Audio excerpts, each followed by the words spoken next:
Hey folks, so exciting to be here today. My name's Zheng, and I'm going to be talking about something many of y'all have talked about before, gender, hopefully in a different way than everyone here has spoken about before. So let's get right to it. You can't really have a talk about gender without talking about terms. And so I'm about to show you some terms. I recommend you take out your phones, take a picture of this slide, because I'm only going to go through one of these terms. Look at all these terms, tons of terms. Oh, no, I'll go back. Take a picture of that. I'll give you 3 seconds. Okay, we're good. Cool. So we're going to be talking about one word on this list, which is transgender.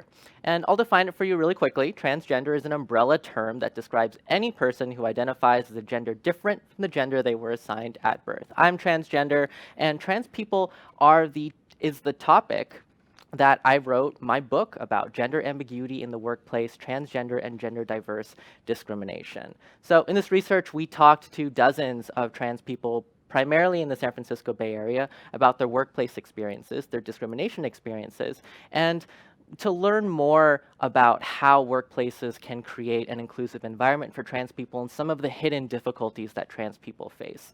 So I have a personal agenda for doing this. One, because I'm trans, and two, because I really truly believe that we learn about trans people not to point to an exotic other, not to point to a different group of people and to say, wow, they have it real bad, but to instead say, what can trans people tell us about gender? What can trans people tell us about the way in which all of us experience gender in ways that maybe we haven't thought about before?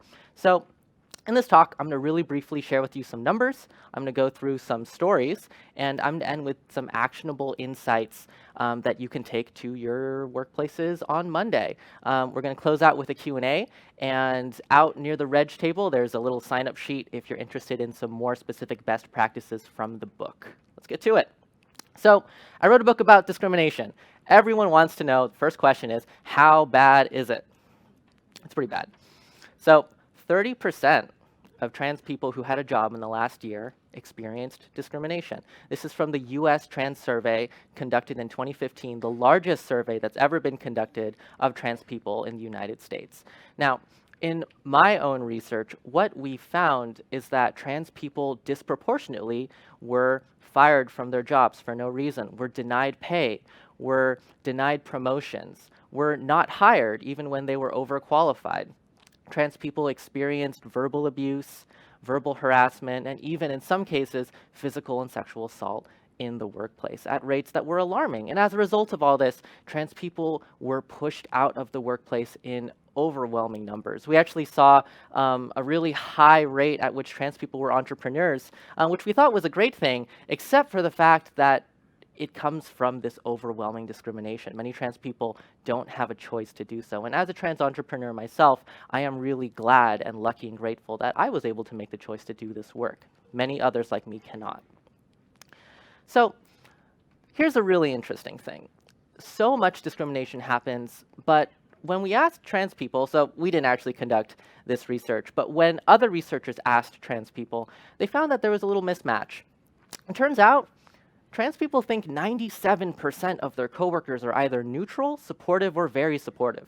That's really good, actually. This is like a good slide. This is good news. It only means 3% of coworkers are unsupportive or very unsupportive. But then where does the discrimination happen? And in my work as a consultant, this is what I find. Most of the discrimination that occurs happens because folks have positive intentions but can't back those intentions up with positive impacts. So that's what I do in my job every day. I help to line up these intentions and impacts. But we saw story after story about how folks that were well-meaning, that were well-intentioned, nevertheless hurt trans people in their workplaces. They said and did things that were not inclusive. We're going to go through some of these stories now. As I talk about these stories, I want all of you to keep in mind the disconnect between positive intentions and positive impacts. Rowan is a non-binary tech worker in the Bay Area. They use they, them pronouns. And when we talked to them, they were working at a small startup. They had just left, actually. And they described one day they decided to change their gender expression at work. They wanted to vary it up. So on Tuesdays, they would wear the tech uniform, they would wear a hoodie, they would wear jeans, they would wear sneakers. But on maybe Thursdays, maybe Fridays, they would wear a dress, they would wear a padded bra, they would wear makeup.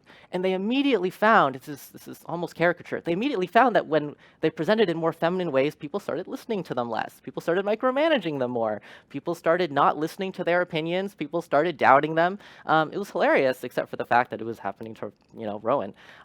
So this HR representative in their office, this rep told them, you need to pick a gender. You need to pick a gender now, right? And Rowan said, no, I don't want to. I'm having fun. This is what feels good to me. And the rep said, okay, I'll pick for you. You cannot dress in feminine clothing at any events with customers or clients or else. And so Rowan had to, conform to this representative's ideas.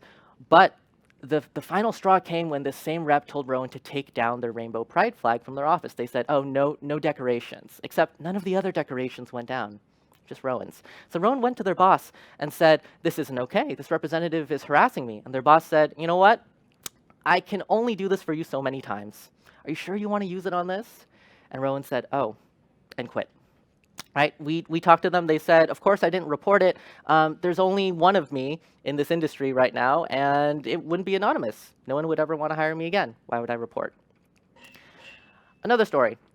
So Leslie is a woman we talked about, and here's the thing. Leslie is a trans woman in the workplace. She wanted to transition. She wanted to come out as a woman, live full-time.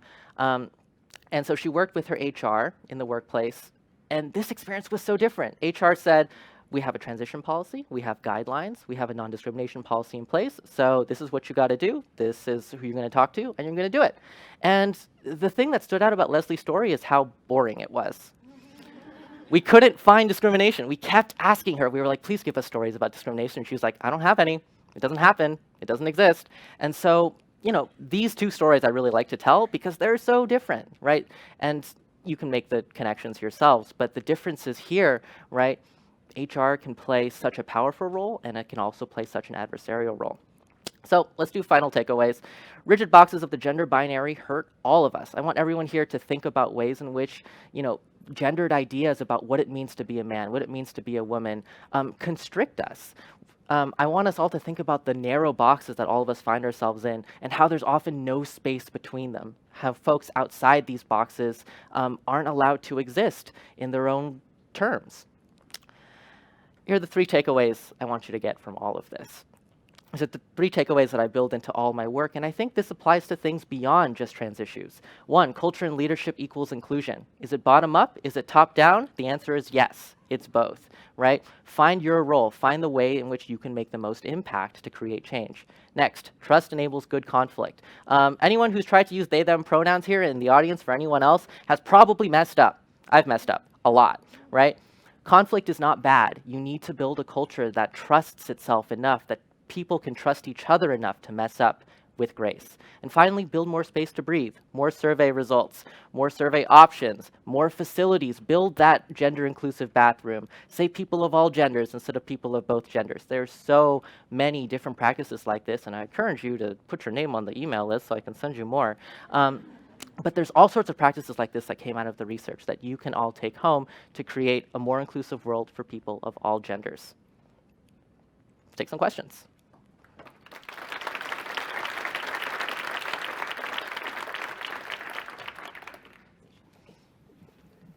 All right, hello. I'm over here, Lily. You don't have to look at me when I speak, though. I'm looking at you. Sheena, and I'm really grateful I got to hear you speak. I work in career services at the new school here in New York City.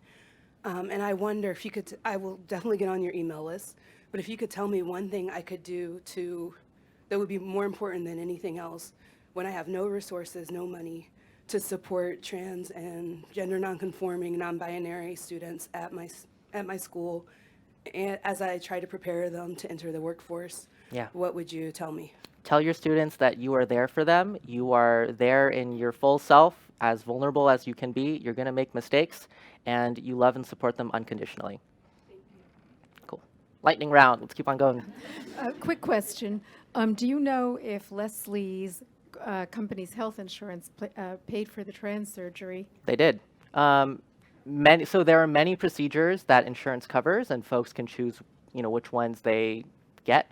But yes, having inclusive health coverage is very, very important. Not everyone wants surgery, not everyone wants all procedures, but that health insurance is a big, big deal. Awesome. Maybe one more. Hi. Hi, I'm James Ramster at the D.E. Shaw Group. I understand that there's certainly going to be some conflict at times between being able to collect data, be able to impact this change, and then also respecting certainly where people are in their own process. Any best practices on how to navigate that in being able to ask people for these identities and this information to be able to best help them while also recognizing maybe not everybody is ready for that at their own point in this process? Trust comes before data. Don't try to use data to make up for a bad culture, right? You need to create a company where people can feel comfortable disclosing things before you collect data on it, or else no one's going to share anything with you. Great. I think that's all the time we have. Thank you.